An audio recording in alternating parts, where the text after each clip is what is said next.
handshake problem. The problem with the handshake is that it created a system that enabled state capture, that made it possible and easy for corruption to thrive in our country. A system that has caused those in the executive and those in the opposition to work together against the people of Kenya.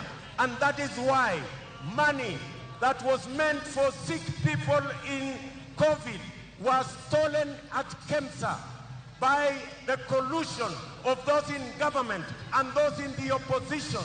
And they told us that they were going to investigate in 21 days and people will be put behind bars and they will be made to answer.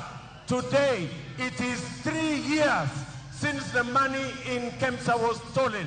I want to ask my worthy competitor, your fellows, your friends, your acquaintances, family members, your compatriots, as are the people who stole money in KEMSA. You cannot give us a lecture on matters corruption until you tell us when the people in KEMSA will be taken to court.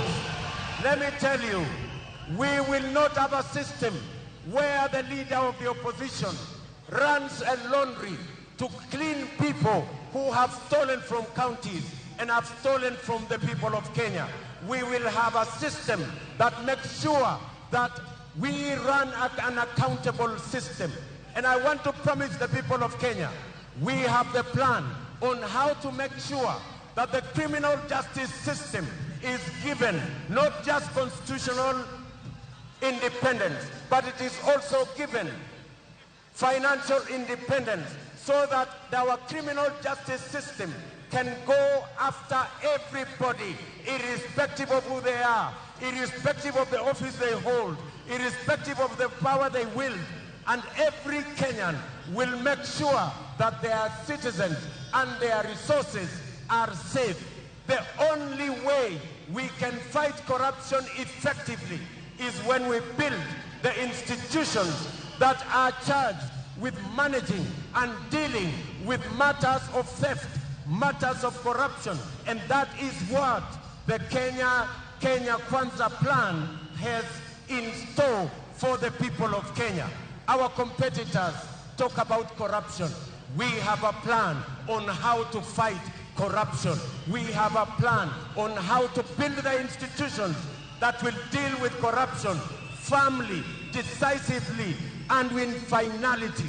I want to commit to the people of Kenya that we will make sure that our courts are not only independent, but they have financial independence, which they have never had for the last 50 years of our independence, because it was convenient to control the judiciary using the resources that they have. I want to commit to the people of Kenya that in the Kenya Kwanza plan, and in fact it is the only plan that has the potential to fight corruption, we are going to move the fight against corruption from being a political tool to being a constitutional fight against any corrupt person, irrespective of the office they occupy or the power they wield.